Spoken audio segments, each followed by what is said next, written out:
This story began one night about 10 years ago when me and my friend were 5 minutes from the center of the city and we were heading to a gig. He was a musician and had a lot of friends who were also in a band. It's because of this that when we were walking past this abandoned warehouse, it caught his eye. He noticed there was a broken window on the side of the building.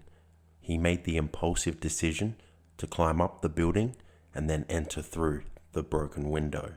He said it was very dark and he could not see much, so he decided to put on his phone light, and from what he could see, he knew it was perfect. He wanted to use this warehouse so he and his friends' bands can play gigs there, sort of like an underground concert. And so it went ahead. Many bands agreed to play at the abandoned venue. They managed to get a generator to ensure there was power and that they could play, and it was really surreal in there.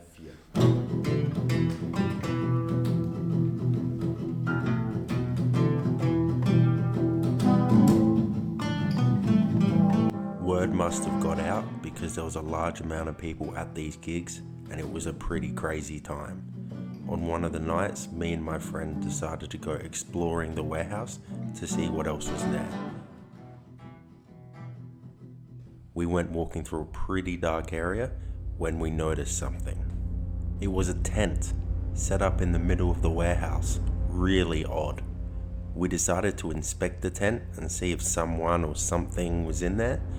When we shined the light on the tent, there was nothing but rubbish and beer cans, but there also was a diary. I decided to pick up the diary and have a little bit of a read. What was in the diary would end up shocking me to my very core. In the diary was explicit details of a homeless man and his infatuation with a woman who was virtually a stranger to him. He explained how he had fantasies of stalking and killing her, and it was just full of nonsensical ramblings from an obviously crazed homeless man. I freaked out, and just when I didn't think I could get any more spooked, I started to hear some rustling. Was he coming back to his tent? I froze. My friend shined the torch on where the noise was coming from. Even though it was just a rat, we took it as a sign to leave, and we briskly walked out of there. We decided to leave the warehouse entirely after this, and we never ever went back. I think there was only 1 or maybe 2 more nights at the warehouse, and either it died down or the cops found out about it. My friend ended up keeping the diary, but I'm not sure what he did with it. Either way, I'm glad we never ran into the crazed homeless man.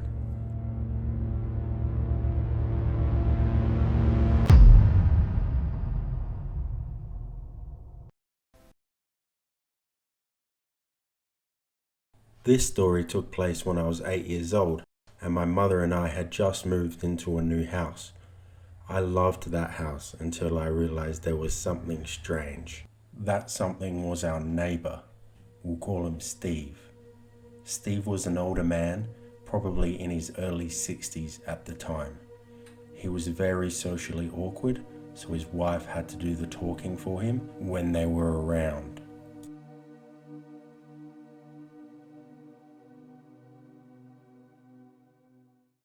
It wasn't until months later, when my mum and I were returning home from dinner at around 8:30 p.m, that I noticed Steve had ran to his window to watch us. He saw the headlights of my mum's car pull up to our house.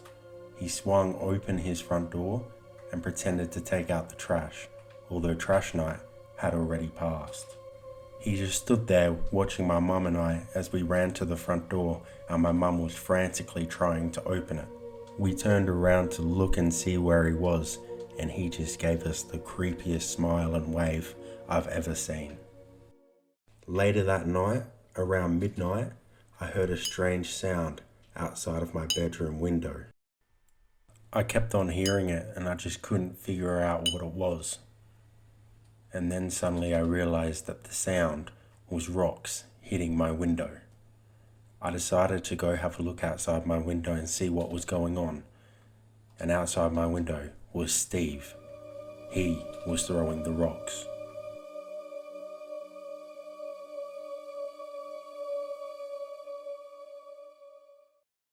The next night, my mum and I went to the mall. It was roughly around 8 p.m. I felt as though we were being followed, so I whipped my head around and there he was. Steve was following us.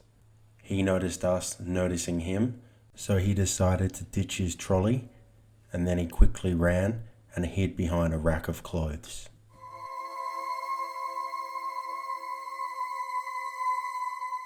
Not long after this, my mum and I drove home, and once again there was Steve not far behind us.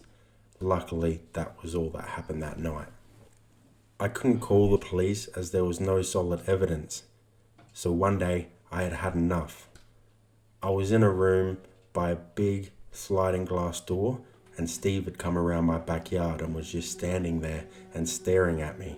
I got really angry, yelled at him, and I locked my door and shut the curtains. When I peeked out of the curtain, he was right up against the glass and he was just smiling at me.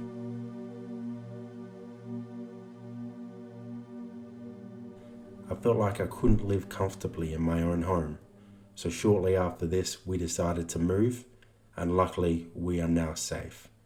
I pray I never run into Steve again.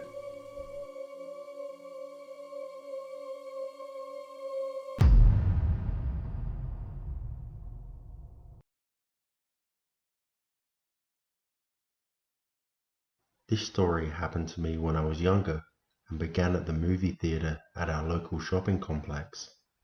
Me and my friend were enjoying the film and having a good time when I happened to glance behind me and I noticed something. It was this guy.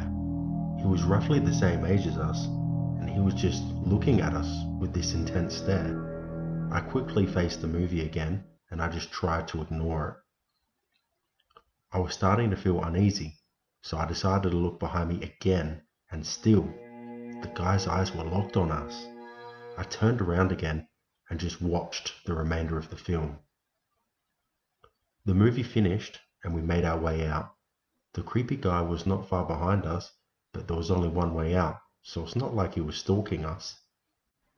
We made our way down the escalator, and once again I looked back to see if he was there.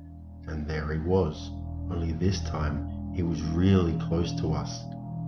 I started to feel really anxious and I did not know what to do. He continued to follow us, but suddenly he was just gone. I felt so much relief, I could relax again. We left the shopping centre and headed for the train home, and we were about to go up some stairs. I turned around and suddenly noticed that this guy was once again following us, only this time he was sprinting towards us. I yelled at my friend and we sprinted up the stairs. He, however, was quickly catching us. We made it up the stairs and were running through the car park, and we decided to hide behind one of the cars in the hope that he would not find us. We stayed quiet, although I felt like my breathing was making so much noise, like he would be able to hear it and find us. I was trying to hold my breath. Suddenly, we heard footsteps. They were getting close. He was going to find us. I was so terrified in that moment. Just a jogger. I breathed a sigh of relief. We waited a little while longer, but there was no longer any sign of him. We caught the train home, and we were feeling at ease. I didn't know what the man wanted, but I'm super glad that we didn't find out. I was still so paranoid he may have been on that train, but thankfully he wasn't.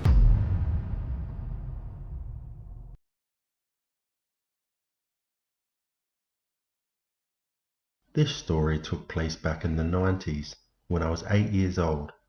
My uncle was visiting for the weekend from interstate, and he was sleeping in the room that me and my sister normally share, so we slept on the lounge. I finished playing my game, switched off the light, and I headed to bed. Thankfully, the couch I was sleeping on was comfortable, and I managed to fall asleep.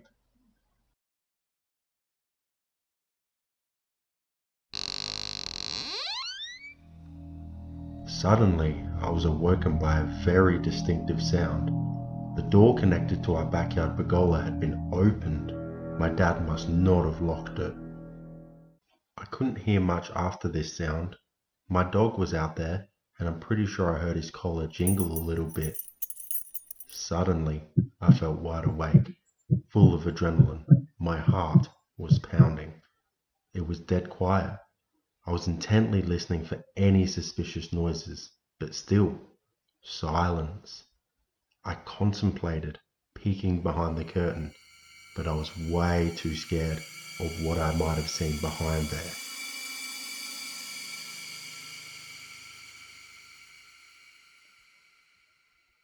Instead, I stayed still, absolutely petrified. About 10 minutes went by when suddenly I heard that noise again. It was the door, except this time the door was slamming shut. I waited a couple of minutes, and then I asked my sister if she had heard the noises too. She responded yes. She had heard everything too, but she was much too scared to even open her eyes. We ran to my uncle's room, ready to tell him everything that had happened. I could tell he was quite tired, and I don't think he believed there was actually anything suspicious going on. Nonetheless, he got up, and I think for our peace of mind, he opened the curtains and turned the light on. Nothing there. My sister and I returned to the couch. Maybe we were just hearing things. I struggled to fall back asleep, but eventually I did. The next day, something happened that confirmed there was definitely an intruder in our backyard the night before. My dad went out to get the morning paper, and as soon as he went out there was the dog. He ran up to him, and thankfully he was unharmed and appeared happy. He must have followed the intruder out the backyard when he left. Unfortunately, we never found out who this intruder was, and we don't know what they were doing in our backyard and why.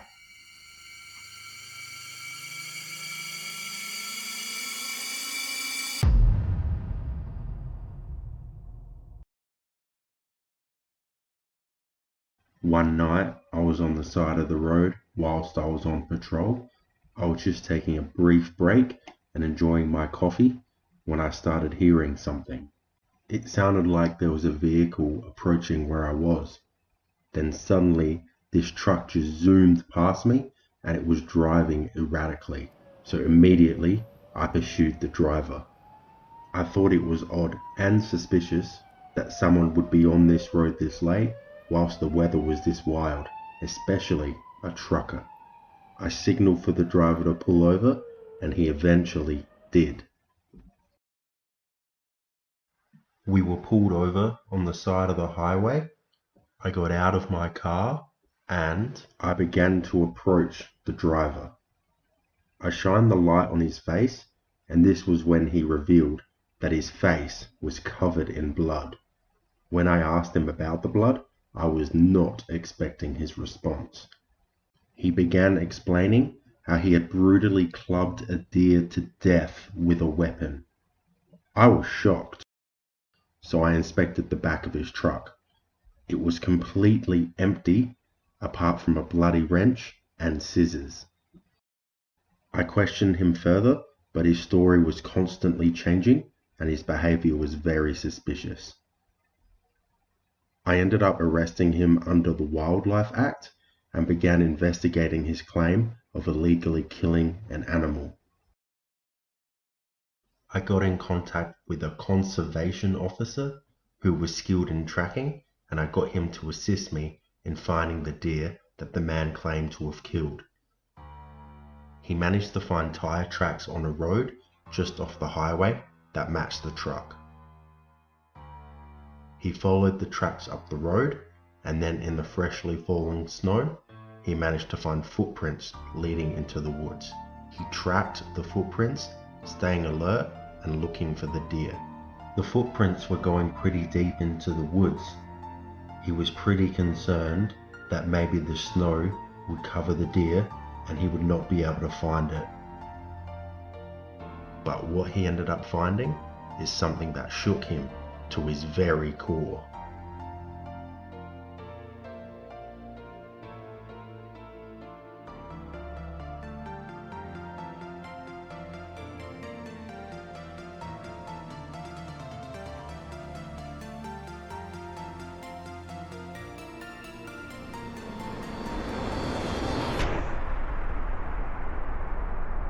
There, laid in the snow, was the body of a young woman. It was clear that she had been brutally beaten, killed, and dumped at this location. Despite the fact the woman lay deceased in the falling snow, the body was actually still warm, which is a clear indication of how close we had come to stopping this guy from doing this despicable act. He was charged with murder, and he will never see the light of day again.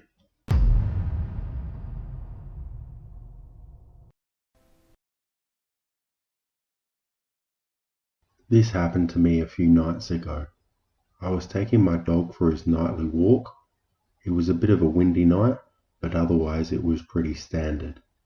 I've never had any trouble taking these walks, so I was pretty carefree and allowed my dog to walk without a leash.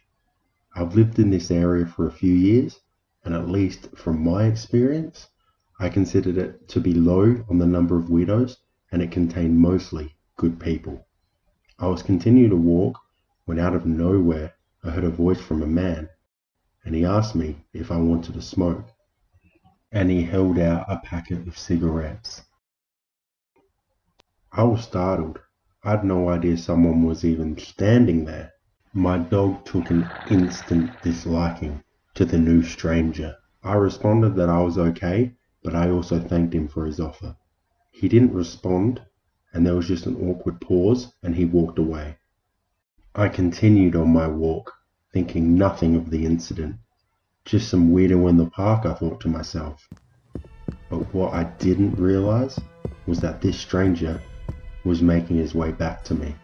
And not just casually either. He was running, and he was quickly catching up to me.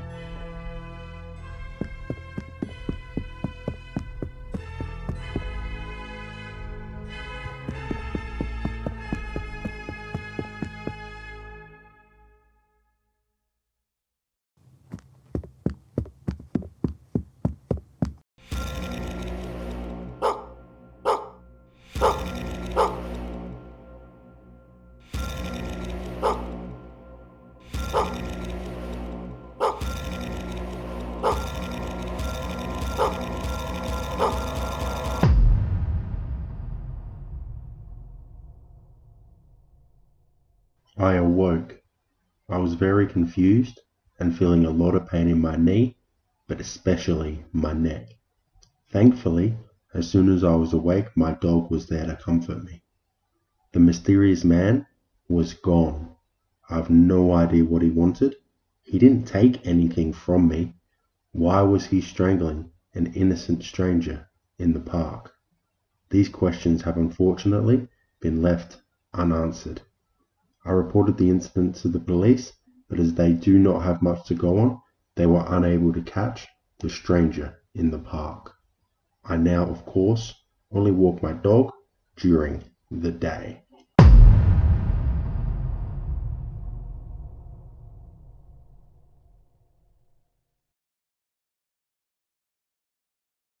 A couple of years ago, I experienced something I hope I never have to go through again. It started off as a normal morning. My partner got up first and was getting ready for work, whilst I was with our newborn, who was a little bit restless. My partner kissed me, left, and shut the door, and that's when things began to get a little bit unsettling. Whilst resting, I could hear what sounded like footsteps coming down the hall towards my room, but that didn't make sense. My partner should have left for work already. Maybe he forgot something. I realized suddenly that I could not move, and this wave of impending fear and dread just came over me. He walked in the room towards the wardrobe and stood there facing me and whispered my name. Anna. He said my name again, but this time in a sing-song voice. There were pauses, waiting to see if I would respond. He sat down on the bed and I felt a hand on my thigh. I remember feeling scared for my newborn because although it sounded like my partner, I just had this feeling that it wasn't him. I wanted to turn and see who it was, but I was frozen still. I could open and close my eyes, but that was it. I squeezed my eyes shut to try and go back to sleep so everything would stop and this thing or person would go away.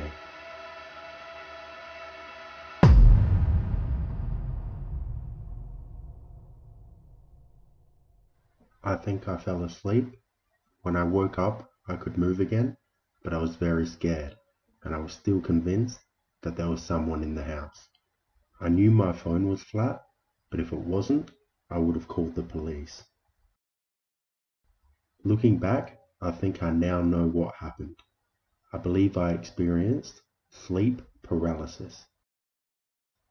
As bad as that was, it's nowhere near as frightening as the prospect of someone being in the house and imitating my partner. Honestly, I prefer the sleep paralysis story.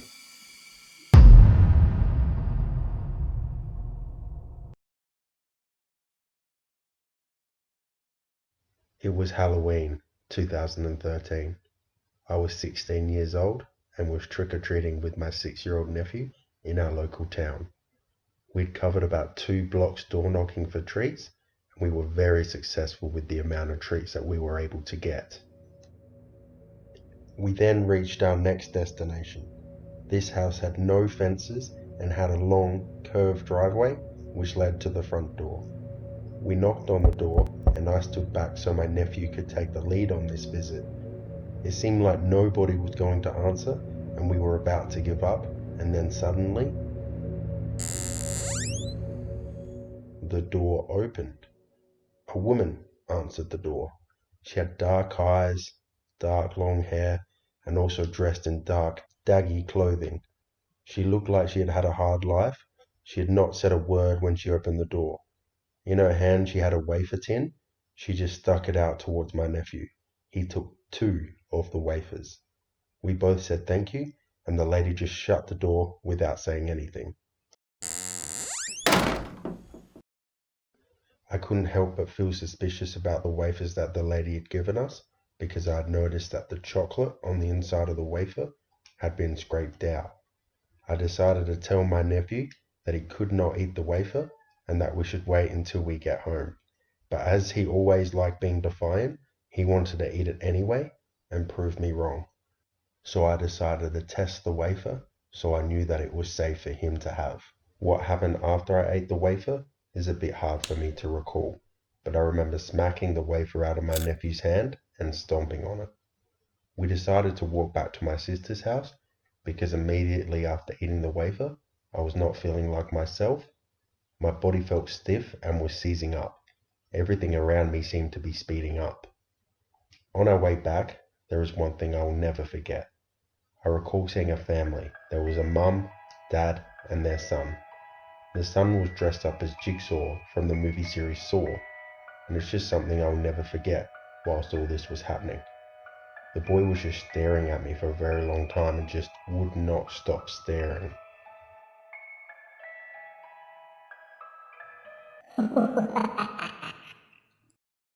As we started getting closer to the house, I started feeling certain symptoms that I assume were side effects from eating the wafer. I was starting to feel nauseous, and there was this odd sensation in my chest, which made my heart beat really fast. It felt like there was bubbles in my chest. I also noticed that I was struggling to control my hands. I seemed to be constantly twitching. Eventually, we got back to the house, and my family members were trying to figure out what had happened. One of my relatives thought that the wafer could have contained marijuana, but I felt my symptoms were not consistent with that. We decided the best thing to do was to go to the hospital and find out what had happened. We did a blood test, and it was after this that the doctor had some shocking news. He would go on to tell us that I had methamphetamine in my system. I was completely shocked.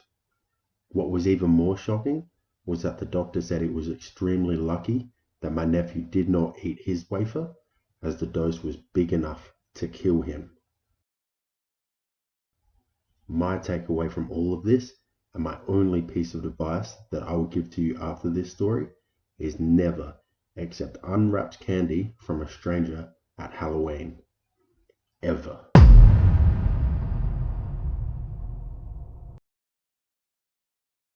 Hey everyone, thanks heaps for watching my compilation.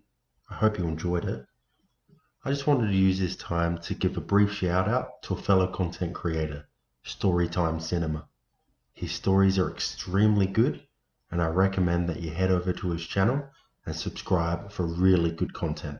The link I've put in the description. Once again, I thank you for watching, and I'll see you very soon for another episode of Quack Tales. Quack, quack, quack, quack, quack, quack, quack, quack, quack, quack, quack, quack, quack, quack, quack, quack.